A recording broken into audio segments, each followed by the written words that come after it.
আসসালামু আলাইকুম। আমি মিলি বলছি মুন্সিগঞ্জ থেকে।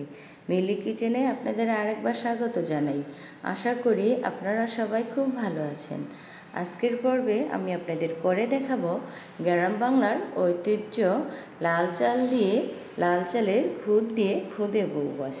আমরা অনেকেই খুব সুন্দর করে বৌভাত তৈরি করতে পারি, কিন্তু এই লাল চালটা একটু মোটা হওয়ার কারণে অনেকের এই লাল চালের খুদে বৌভাত তৈরি করার সময় দলা পেকে যায়। তাই আজকে ভিডিওতে আমি দেখিয়ে দেব যে কিভাবে লাল চালের খুদ দিয়ে ঝরঝরে বৌভাত রান্না করা যায়। লাল চাল দিয়ে খুদের বৌভাত রান্না করার সময় কিন্তু চালগুলো ভালো করে ওয়াশ করে নিতে হবে। আগে ভিজানোর কোনো প্রয়োজন নেই, যখন রান্না করব তখন সাথে সাথেই ভালো করে ওয়াশ করে নিতে হবে। এই তো আমি খুদের চালগুলোকে ভালো করে ওয়াশ করে নিয়েছি। খুদ থেকে ভালো করে পানিটা ঝরিয়ে নিয়েছি। এখন চুলাতে আমি একটি প্যান বসিয়ে দিচ্ছি। দিয়ে দিচ্ছি 1 কাপ পরিমাণে সাদা তেল। লাল চালের খুদে ভাত রান্না করার সময় কিন্তু সাধারণত তেলের পরিমাণটা একটু বাড়িয়ে দিতে হবে। দিয়ে দিচ্ছি 1 কাপ পরিমাণ পেঁয়াজ কুচি। এখন আমি পেঁয়াজ কুচিটাকে ভেজে নিচ্ছি। অপেক্ষা করছি পেঁয়াজ কুচিটা ভাজা না হওয়া পর্যন্ত। আমি পেঁয়াজ কুচিটাকে লাইট গোল্ডেন করে ভেজে নিচ্ছি। খুদে বৌভাতের জন্য আমি অনেক প্যানে রান্না করেছি, কিন্তু এই প্যানে রান্না করলে খুদের বৌভাতের যেন আসল টেস্টটা পাওয়া যায়। তাই আমি আজকে খুদে বৌভাতের জন্য এই প্যানটা নিয়েছি। পেঁয়াজগুলো যখন ভাজা ভাজা হয়ে আসবে এ পর্যায়ে এখানে অ্যাড করে দিচ্ছি খুদের চালগুলো। চালের সাথে এখানে দিয়ে দিতে হবে আলু। এখানে আমি 1.5 কাপের মতো আলু নিয়েছি। এখন আলু আর খুদটাকে একসাথে ভালো করে ভেজে নিচ্ছি। খুদের ঝরঝরে বৌভাত রান্না করার সময় কিন্তু অবশ্যই চালটা ভালো করে ভেজে নিতে হবে। দিয়ে দিচ্ছি এখানে স্বাদ মতো লবণ। এখন আমি চালটাকে ভালো করে ভেজে নিচ্ছি। খুদের ঝরঝরে বৌভাত রান্না করার জন্য কিন্তু অবশ্যই চালটাকে ভালো করে ভেজে নিতে হবে, তাহলে বৌভাতটা খুব ঝরঝরে হবে। এই সময় কিন্তু অবশ্যই ধৈর্য ধরে 5-6 মিনিটের মতো চালটাকে ভালো করে ভেজে নিতে হবে।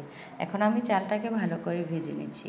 আর ভাজার সময় অবশ্যই লক্ষ্য রাখতে হবে চাল যেন তলানিতে লেগে না যায়।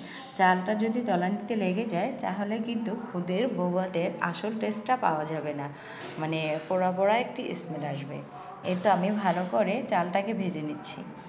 চাল ভাজা হয়ে গেলে এ পর্যায়ে এখানে অ্যাড করে দিচ্ছি শুকনো মরিচের গুঁড়া।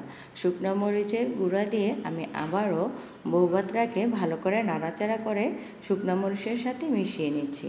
শুকনো মরিচের সাথে বৌভাতটা ভালো করে নাড়াচাড়া মেশানো হয়ে গেলে এখানে দিয়ে দিতে হবে পরিমাণ মতো পানি। আর এখানে আমি পানি দিয়েছি, আমি আধা কেজি পরিমাণ চাল নিয়েছি আর আমি পানি দিয়েছি 1 কেজির মতো।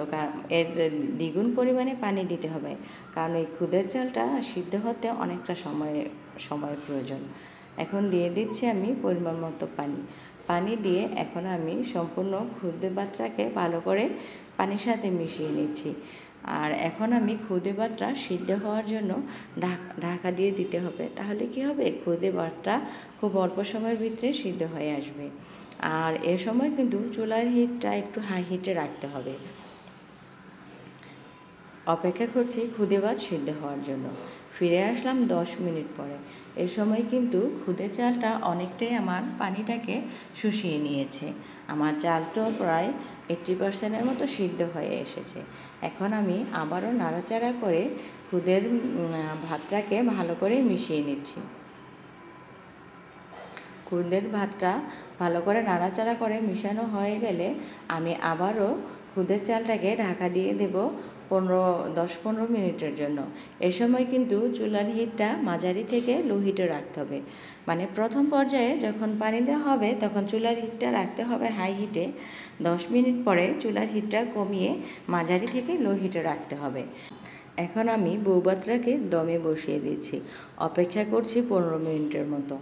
আর এদিকে বউভাত দিয়ে খাওয়ার জন্য আমি এখানে কিছু ভর্তা করে নিচ্ছি।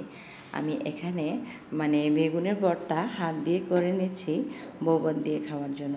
আর আজকে আমি আমার দর্শকদের বলছি, আপনারা যারা আজকে আমার এই বউভাতের ভিডিওটি দেখছেন, আমার ভিডিও দেখতে দেখতে আমার ভিডিওর কোনো অংশ যদি আপনাদের কাছে একটুখানি ভালো লেগে থাকে, তাহলে প্লিজ লাইক, কমেন্ট এবং শেয়ার করতে ভুলবেন না। আর যদি আপনাদের কাছে একটুখানি বেশি ভালো লেগে থাকে, তাহলে প্লিজ সাবস্ক্রাইব করতে ভুলবেন না। সাবস্ক্রাইব করে আমার এবং আমার চ্যানেলের সাথেই থাকবেন। আমি এখানে খুদে বউভাত খাওয়ার জন্য 3 রকমের ভর্তা করে নিয়েছি। আর এই তো আমার খুদে বউভাত দমে রাখা হয়ে গেছে। এখন আমি খুদের বউভাতটা নাড়াচাড়া করে আপনাদের দেখিয়ে দিচ্ছি যে কতটা ঝরঝরে হয়েছিল আমার এই খুদের বউভাত।